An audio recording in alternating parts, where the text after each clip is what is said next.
Boa noite a todos. A gente vai falar hoje sobre a escravidão. A gente vai falar um pouquinho sobre... A gente vai falar aula de história, a gente vai falar um pouquinho sobre a escravidão. Semana passada a gente falou sobre mitologia e hoje a gente vai falar um pouquinho sobre a escravidão. Todo mundo apareceu para todo mundo o slide? Apareceu?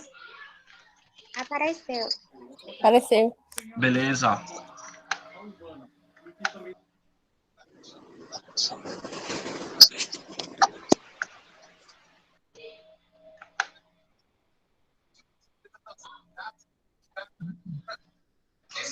Você já colocou o nome dela na chamada. Tem que colocar, né? É no chat ali. E olha só. Primeiramente eu vou falar com vocês sobre o que é escravidão. A definição de escravidão. Escravidão é quando um indivíduo é submetido ao outro, independente da sua vontade. É quando eu faço as coisas, não porque eu quero, mas porque eu sou obrigado. Aí, nesse caso aqui, com relação à aula, a gente vai trabalhar a questão da escravidão humana.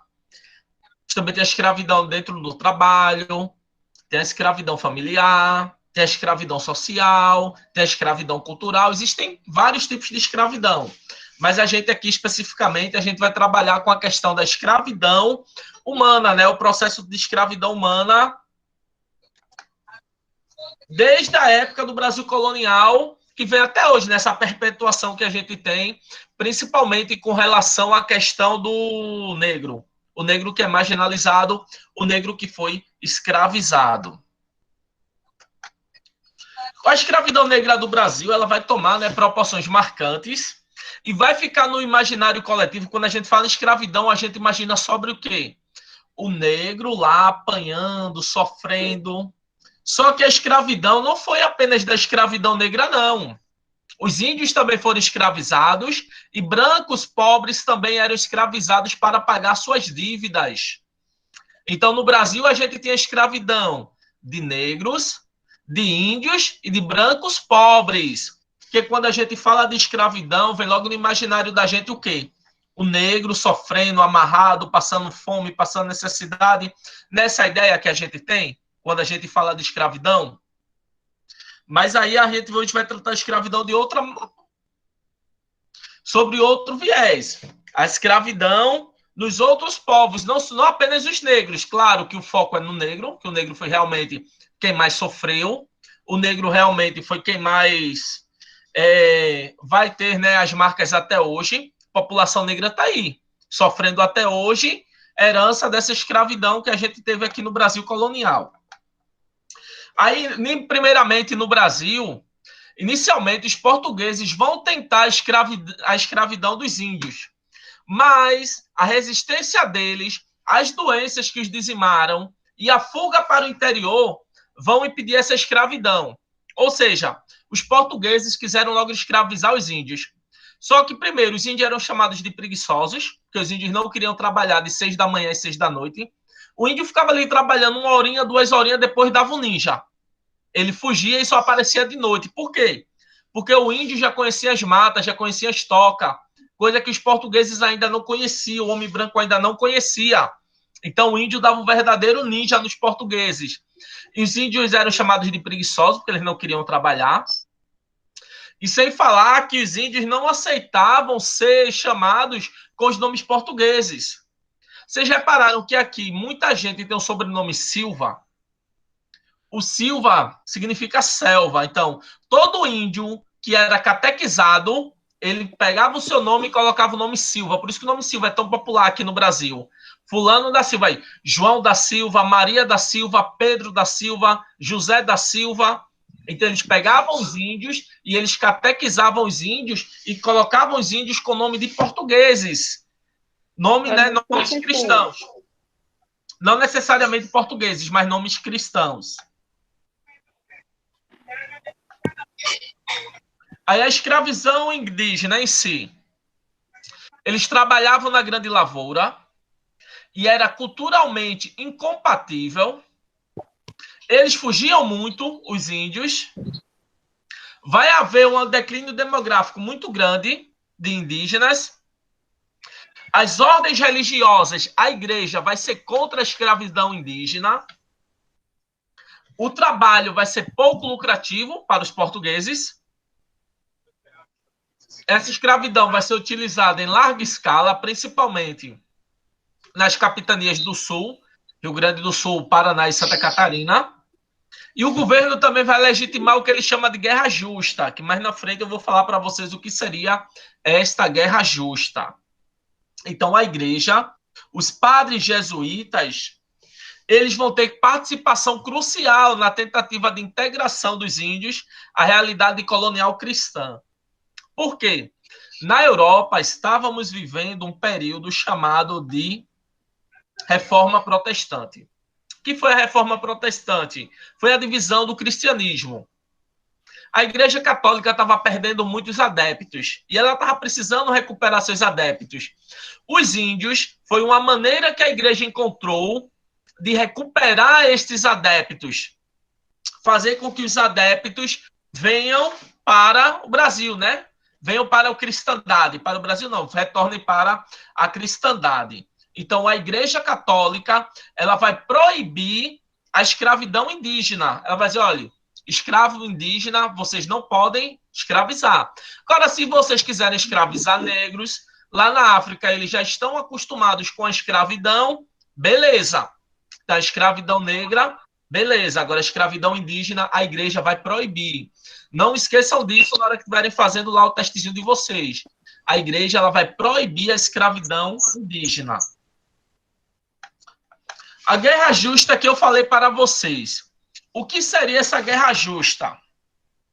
A igreja, junto com a coroa portuguesa, ele deixou com que os portugueses que estavam aqui, os chamados... Agora eu esqueci o nome dos cabas, rapaz. Os cabas que saíam. Degredados, os chamados degredados, eles podiam matar os índios que não quisessem se mudar sua religião para o cristianismo. Ou você se tornava cristão, ou você morria. E aí, o que vocês fariam? Virava cristão. Boa noite, professor. Pronto, beleza. Aí, todo mundo aqui é cristão? Eu sou. Eu Pronto, sou, professor. Se mudasse agora o governo e o governo dissesse do céu, Bernadette, que responderam. Se o governo chegasse agora e dissesse, olha, ou vocês se tornam, sei lá, veio uma religião aqui, hindu, vocês vão adorar os animais agora ou vocês vão morrer?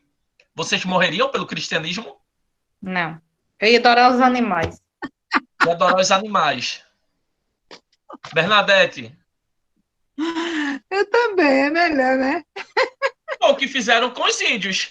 Os homens chegavam lá armados, era o que a história chama de guerra justa. Chegaram lá armados e falaram, olha, ou vocês nos aceitam, ou aceitam a minha religião, ou vocês morrem. Eles não levavam em consideração que os indígenas já tinham a religião deles, as religiões que adoravam Tupã, Jaci, a Iara, a natureza, o sol, a lua, as estrelas. Eles não levavam em consideração isso. Eles viam o índio como um ser inocente, um ser que não tinha religião. Então, era o papel do português levar a civilização, levar a religião. E aos índios que não aceitavam, era aplicada a famosa guerra justa, a guerra pela religião, a guerra pelo cristianismo. Aí eles acabavam sendo mortos. As rotas do tráfico. Tinham 4 principais rotas, que era a rota da Guiné, a rota da Mina, a rota de Angola e a rota de Moçambique, que nessas 4 rotas concentravam boa parte do comércio dos humanos, que vinham para onde, basicamente? Tinha 3 portos principais, o porto de Olinda, o porto de Salvador e o porto do Rio de Janeiro. Então, esses 3 portos aqui, né? Recife, Salvador e Rio de Janeiro, eram os portos que desembarcavam boa parte dos escravos africanos vindos da África, dos homens, né, africanos que vinham para a escravidão. Os portugueses, eles compravam os prisioneiros das tribos africanas, que já conheciam a escravidão, em troca de armas, dinheiros e outros produtos. Ou seja, os portugueses fomentavam a guerra, fomentavam a briga lá no continente africano, e lá ele dava arma, dinheiro e diversos outros produtos em troca de escravos. Ou seja, uma tribo brigava com outra, vamos supor que eu sou português, eu fomento a briga entre a administração e segurança do trabalho em Ejatec. A turma que ganhar, eu dava arma, dava dinheiro, dava bugigangas, e a que perdesse, eu ia tirar ela, ia levar ela como escrava. Era assim que acontecia. E essas pessoas que perdiam, né, suas tribos perdiam, eles vinham para o Brasil, vinham para a América Portuguesa no geral, servir de escravos. Muitas tribos, né, vão se fortalecer graças ao tráfico do escravo, e vão se tornar poderosos reinos, como o reino de Daomé, o reino de Mali, o reino de Gana, o reino de Senegal. São todos países, né, são todos reinos que vão se fortalecer muito graças a essa questão da ajuda dos europeus. Tráfico negreiro, navio das mortes, né, era também chamado navio de mortes. Navio negreiro, lá no navio negreiro era uma viagem bem dramática. Por quê? Cerca de 40% dos negros que embarcavam nos porões do navio negreiro, eles morriam na viagem. Eles morriam de fome, de sede. Muitas vezes eles bebiam a própria urina. Eles muitas vezes tinham que matar o outro para se alimentar da própria comida. Eles se tornavam canibais, né, carnívoros lá. E os porões dos navios eram extremamente sujos, conviviam com ratos, com baratas, com piolhos e outras pestes mais que eles conviviam. O cara que conseguia sobreviver, aquela pessoa que conseguisse sobreviver, ela já poderia dizer que ela era uma eleita. A pessoa conseguiu sobreviver ao navio negreiro, né, que também é chamado de navios da morte. Os porões do navio negreiro, os navios da morte, era uma coisa mais horrível que a humanidade já inventou, né? A escravidão, no geral, é a coisa mais horrível que a humanidade já inventou. Quando chegavam em terra, os negros eram levados para os mercados. Eles chegavam cansados, aí davam alimento aos negros, passavam óleo no corpo dos negros para disfarçar sua aparência cansada, e lá eles eram vendidos nos mercados de escravo, né? Dentro do mercado de escravo, lá eles passavam a ser vendidos. Então, mudava completamente a autoestima dos negros. Chegando aqui para onde eles vão? Basicamente, eles vinham para o comércio da cana-de-açúcar. Vinham trabalhar aqui na cana-de-açúcar. Como era o dia a dia... Vou dar um banho frio de novo em tu. Até daqui a pouco pode tomar. Como era o dia a dia dos escravos? Eles moravam em habitações coletivas, chamada de senzala. Não esqueçam, os escravos moravam nas senzalas, habitações coletivas dele. Eles começavam o trabalho ao raiar do dia e só paravam ao entardecer, ao escurecer. Seu principal alimento era a mandioca. Eles viviam e trabalhavam vigiados por capatazes e feitores. E quando eles fugiam, eles eram perseguidos pelos capitães do mato, que recebiam certa quantia por cada escravo, que era capturado e devolvido ao senhor. Ou seja, era uma vida bem sofrida, era uma vida bem castigada, a vida deles, né? Aqui no Brasil, eles trabalhavam como? Basicamente, eles eram amos do senhor, eles trabalhavam na lavoura, trabalhavam na agricultura, as mulheres trabalhavam como ama de leite, os homens trabalhavam nas oficinas também, trabalhavam em construções, trabalhavam de escravos de ganho e trabalhavam também como alfaiates, né, aprendendo profissões. É bem sofrida a vida dentro da escravidão. Aqui o que acontecia? A divisão da sociedade. Tinha os escravos, que eram as mãos e os pés do senhor, tinha os homens livres e tinha os aristocratas, que eram as pessoas ricas, A expectativa de vida de um escravo era basicamente 10 anos. O cara, quando ia para a escravidão, 10 anos depois, ele estava morto. Era a expectativa máxima de vida dele. Muitos, com uma semana, já estavam mortos. Os principais castigos físicos sofridos pelos escravos eram o tronco, o bacalhau, o viramundo e a gargalheira. Que aqui eu vou mostrar para vocês o que é cada um deles. O tronco, o escravo era amarrado dentro e começava a ser chicoteado. A gargalheira está aí a imagem da mulher, com a máscara de Flanders na gargalheira. O giramundo é esse amarelo. De baixo, estão vendo o de baixo que ele está todo encolhidinho e acaba batendo nele, é o giramundo. Aqui na última imagem, a gente está vendo as costas de um escravo, como estava a costa desse escravo.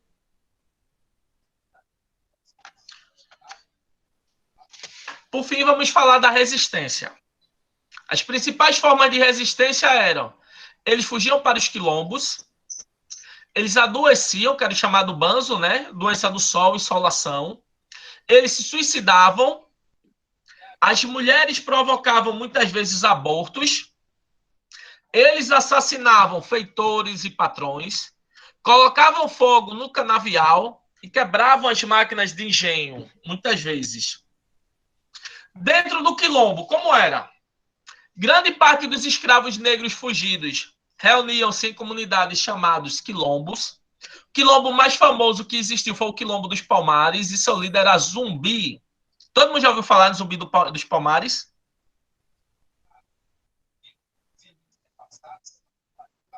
Eu não. Zumbi dos Palmares foi um líder negro que ele lutou, tanto é que o dia da sua morte, dia 20 de novembro, é comemorado o Dia da Consciência Negra. Um zumbi foi um cara que lutou para que houvesse maior igualdade entre negros e brancos, né? É um dos primeiros caras que vão tentar trazer isso aqui para o Brasil, essa igualdade. Negros e brancos se tornando todos um só, se tornando todos irmãos dessa nação que viria a ser o Brasil. Alguém com algum tipo de dúvida? Gilson, deixa eu dar uma parada aqui rapidinho na gravação. Cadê? Eu tô apanhando aqui para interromper a gravação.